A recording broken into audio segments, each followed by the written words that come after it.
Vivons en enfants de lumière, sur les chemins où l'Esprit nous conduit. Que vivons-nous le nom du Père. La parole, Seigneur, est vérité, et ta loi délivrance. En ce temps-là, Jésus s'en alla au mont des Oliviers. Dès l'aurore, il retourna au temple. Comme tout le peuple venait à lui, il s'assit et se mit à enseigner. Les scribes et les pharisiens lui amènent une femme qu'on avait surprise en situation d'adultère. Ils la mettent au milieu et disent à Jésus: « Maître, cette femme a été surprise en flagrant délit d'adultère. Or, dans la loi, Moïse nous a ordonné de lapider ces femmes-là. Et toi, que dis-tu » Il parlait ainsi pour le mettre à l'épreuve, afin de pouvoir l'accuser. Mais Jésus s'était baissé, et du doigt, il écrivait sur la terre. Comme on persistait à l'interroger, il se redressa et leur dit: « Celui d'entre vous qui est sans péché, qu'il soit le premier à lui jeter une pierre. » Il se baissa de nouveau, et il écrivait sur la terre. Eux, après avoir entendu cela, s'en allaient un par un, en commençant par les plus âgés. Jésus resta seul avec la femme, toujours là au milieu. Il se redressa et lui demanda: « Femme, où sont-ils donc? Personne ne t'a condamné ?» Elle répondit: « Personne, Seigneur. » Jésus lui dit: « Moi non plus, je ne te condamne pas. Va, et désormais ne pêche plus. » Acclamons la parole de Dieu.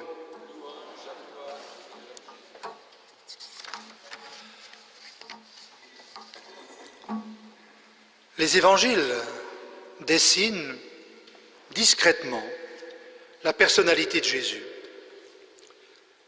Sa sensibilité, car il en avait une, comme nous. Ses connaissances, en particulier celles de la parole biblique. Aujourd'hui, l'Évangile nous donne un renseignement précis sur Jésus. Il savait écrire. Renseignement d'autant plus précieux qu'à son époque, peu de personnes maîtrisaient le langage écrit. Au cours de l'interrogatoire en règle qu'il subit de la part des scribes et des pharisiens, qui lui ont amené une personne prise en situation d'adultère, il ne répond pas immédiatement. L'évangéliste Jean nous dit: du doigt, il écrivait sur la terre. Face à l'insistance de ses interrogateurs, Jésus se redresse, les regarde dans les yeux, en les invitant à se regarder eux-mêmes avant d'aller condamner la femme à la peine de mort. Il ne faut pas l'oublier. Puis, il se remet à écrire sur la terre: ce nous est dit à nouveau. Certaines traductions disent même dans la poussière. Écriture vite balayée par la pluie ou le vent. La seule fois où nous voyons Jésus écrire, il le fait en sachant que ce qu'il écrit ne sera pas conservé. Et cette précision est capitale pour bien situer notre rapport à l'écriture à la révélation biblique. Imaginez que nous ayons conservé un texte écrit par Jésus lui-même, ce serait une véritable catastrophe, car nous n'aurions plus aucune liberté pour interpréter et comprendre son enseignement. Cela n'aurait pas manqué de nous asservir à la lettre et par le fait même un rapport intégriste à la parole de Dieu. Jésus nous a clairement prévenus en ce sens. À la Samaritaine, qui l'interrogeait pour savoir où il fallait adorer Dieu, sur le mont Garizim ou à Jérusalem, Jésus répond qu'il faut adorer en esprit et en vérité. Saint Paul l'a bien compris lorsque dans sa seconde lettre aux Corinthiens, il écrit « La lettre tue, mais l'esprit vivifie ». Certes, la révélation biblique, dans sa totalité, est un don de Dieu, mais elle exige de notre part, en Église, une interprétation. Comme on l'a souvent rappelé, la religion chrétienne est une religion à livre, mais non pas une religion du livre, comme d'autres que je ne voudrais pas nommer ici. Comme le dit aussi saint Paul, « Mon évangile, c'est le Christ ». Lorsque Matthieu, Marc, Luc ou Jean écrivent, leur seul but, c'est de nous livrer le mystère du Christ, l'alpha et l'oméga, c'est-à-dire le commencement et la fin de toute écriture. Donc, retenons bien l'enseignement capital qui nous est donné par Jésus écrivant sur la terre. Sans aucun doute, il est fidèle à la loi, à l'écriture à laquelle il demande respect, car, nous dit-il, on ne peut lui ôter un seul iota, la plus petite lettre de l'alphabet grec. Mais il prend sa distance avec Moïse, avec qui la loi et les condamnations à mort étaient inscrites sur la pierre. N'oublions pas qu'entre-temps, Dieu avait demandé à ses fidèles d'inscrire sa parole dans leur cœur et leur esprit, ainsi qu'il est dit au livre du Deutéronome, pourtant un livre donnant de très nombreuses prescriptions.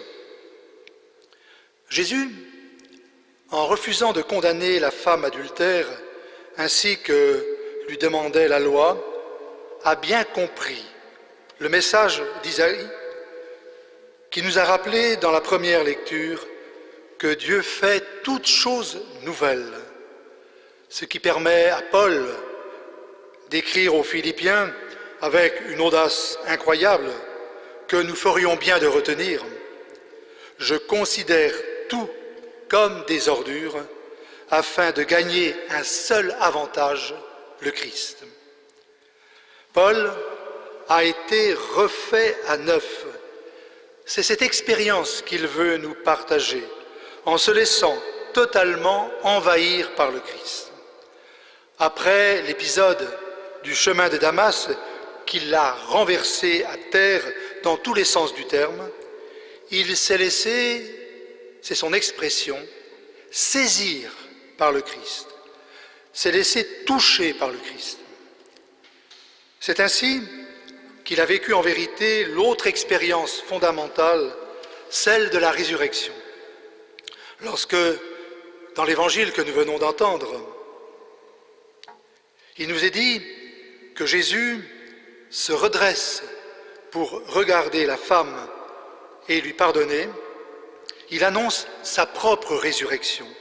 Il se relève du tombeau et entraîne toute l'humanité à sa suite à se mettre debout, chacun de nous, tous les hommes. Ainsi, il devient vraiment frère de tous les hommes.